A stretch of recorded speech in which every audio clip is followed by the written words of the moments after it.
WBUR Podcasts, Boston. Amelia. Hi. I thought you were mad at me. I was like, what? Why would I be mad at you? I don't know. People, when they're like, Amelia, I feel like I'm being scolded.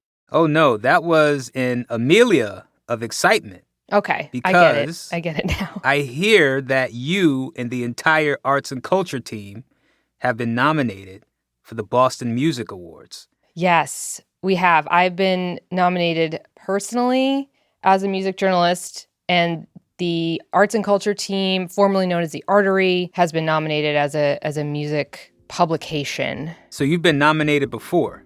Yeah, I've been nominated and I never win. It's okay. All the best acts get nominated, but they don't win. I'm Daryl C. Murphy, and you're listening to The Common. Amelia Mason, senior arts and culture reporter and critic at WBUR. The Boston Music Awards, they happen December 14th at Big Night Live. Give me the rundown. What's the story with the BMAs? Yeah, the Boston Music Awards, exactly what they sound like. They are awards for I had a hunch. for Boston musicians. And yeah, they were founded back in 87, and it's kind of fun. They've got these really cool archives on their website where you can go back and look at who was nominated and who won. Those early years, you were getting like Amy Mann was getting her start. Mm-hmm. The Pixies, New Edition, and, of course, Aerosmith forever and always. Yeah, I looked through some of the past winners for Artist of the Year. I saw Aerosmith, Bobby Brown, Stained. It's been a while, you know what I'm saying? And more recently, rappers Bia and Cousin Stiz. Yep. Can you tell me how the awards have evolved over the years? Yeah, I think when you look at those early ones, you can see how the music industry was different back then. I mean, You were getting these nominees. Tracy Chapman's first, album, and she had been a student at Tufts.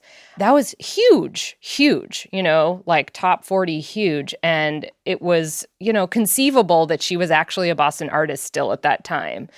I think the sort of alternative rock and folk that was thriving here was actually making a splash in like the bigger pop music conversation in a way that it doesn't really anymore. And so that does feel different, which points to a tension that I think has always been there, which is sort of like the BMAs wanting to sort of tout the artists that we've produced that are like in the cultural conversation and are like maybe on radio, or in this case now like getting very streamed on Spotify or whatever, wanting to tout those names, but also kind of recognizing that the local scene isn't really producing those names necessarily all that much, at least not when those folks are still living here.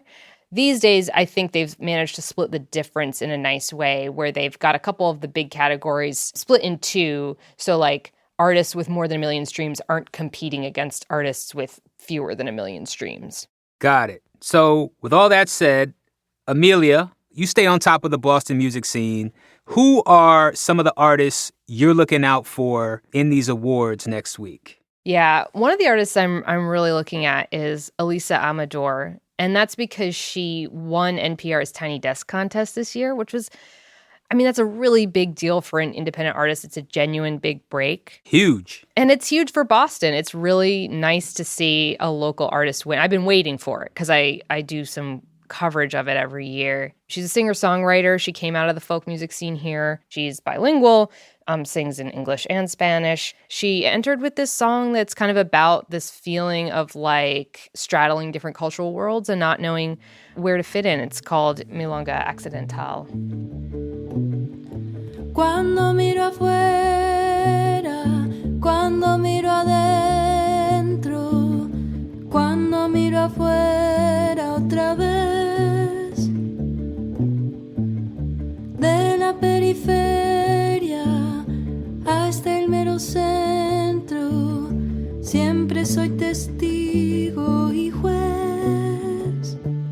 Okay, I like that. Very relaxing. I'm imagining myself in the house, in my cozy pajamas under a blanket, drinking cocoa, just reflecting on some things, As the rain gushes down outside. Yeah. just taking some time to reflect on life, my decisions, and where I want to go, you know? Yeah, I think Alisa is really good at those intimate songs that draw you in without slapping you in the face. Kind of the opposite of a slap in the face. It's a caress. It's a gentle warm caress, yes. on your shoulder. Exactly.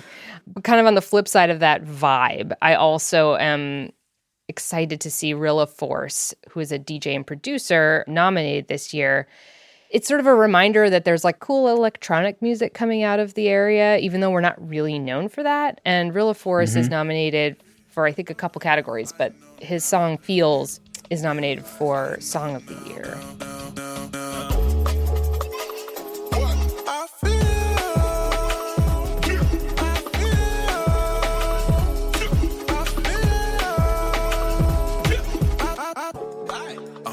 I like that. Yeah, I thought you might. I like the drums a lot in that song by Rilla Force. Yeah. They have that sort of like live jazz drum kind of propulsion to them, which I think is really cool. I'm thinking of the UK stuff. Thinking Ronnie Size even. Yeah, I'm thinking of all that like older UK stuff I'm thinking about. Yeah, it's sort of like a soul inflected, but still very kind of clubby. Yeah. And then the song Feels, I think he does kind of draw you in. His voice feels very close. Yeah. It's nice and warm. Yeah, exactly. And yeah, I'm into it.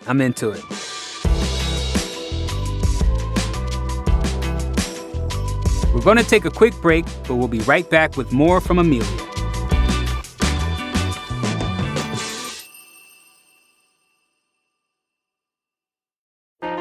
Politics has never been stranger or more online, which is why the politics team at Wired is making a new show, Wired Politics Lab.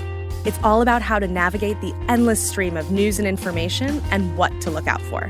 Each week on the show, we'll dig into far-right platforms, AI chatbots, influencer campaigns, and so much more. Wired Politics Lab launches Thursday, April 11th. Follow the show wherever you get your podcasts. And we're back. What else? What else you got? Yeah, there's this band called Little Fuss who are pretty new. They were started by a pair of Berklee College of Music students. Their debut full length isn't out yet. It's coming out in January, but they've put out a bunch of singles from it, and they're just really, I think, very fully formed for a newer band.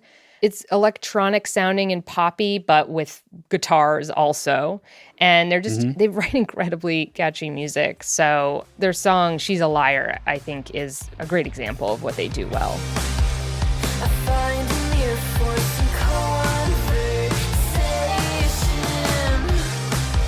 She's thinking back and she starts to say, I'm stuck with you and your friends, but I'm kinda over them. I like to pretend I'm out of my This is dope. Yeah, they write songs in a minor key more often than I think I hear on pop music radio. Tell me, what's the significance of that? What is a minor key and why is it not? Maybe I'm getting it too, like, technical, but it's the sound that's a little more, it can sound ominous or dark, I guess, as opposed to light and happy, which I think this song has a little bit of that little guitar lick at the end there that you heard. They write these melodies that are not like, they're very catchy, but they're not trying to make you feel happy exactly.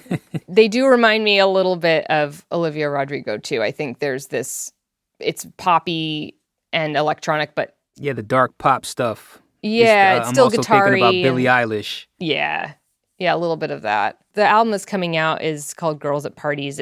It's written a lot from the female perspective. The lead singer writes a lot of the lyrics and kind of writes a lot about, like imposter syndrome and kind of self-loathing a little bit, but trying to unpack those feelings of like, where do I belong? And I think they do a nice job with that. Sounds like a therapy session.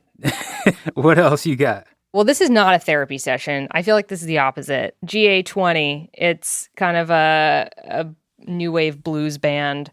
They've been around for a few years, and their album this past year actually made it onto a few Billboard charts. They're just fun. They sound like they're really good musicians, like they'd be great to see live. Easy on the Eyes is the song that I have chosen. Take it easy on the eyes, my love. You got me thinking I could have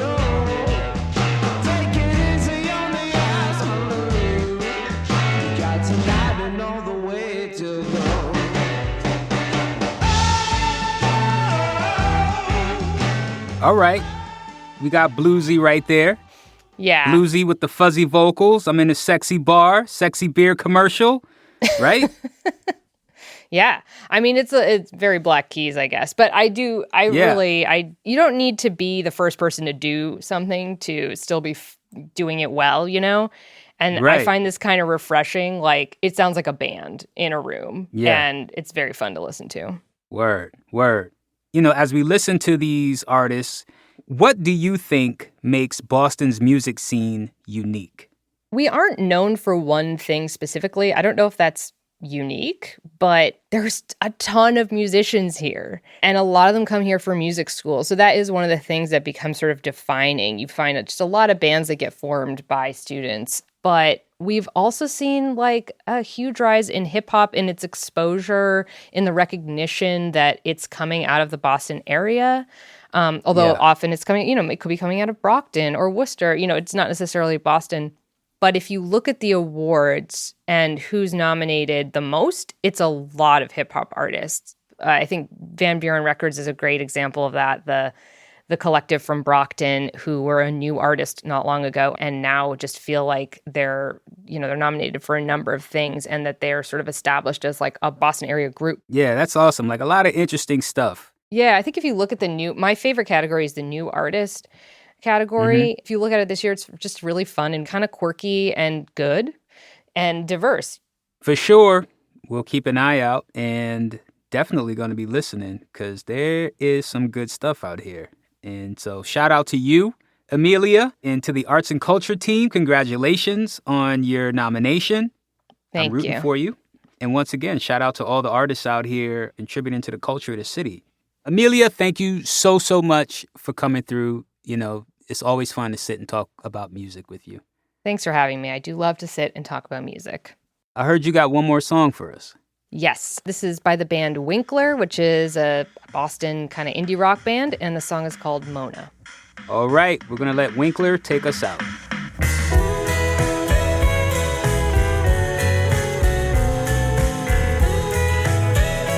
That's WBUR Arts and Culture reporter and critic Amelia Mason. And that's it for today. I'm Darryl C. Murphy. I'll talk to you tomorrow.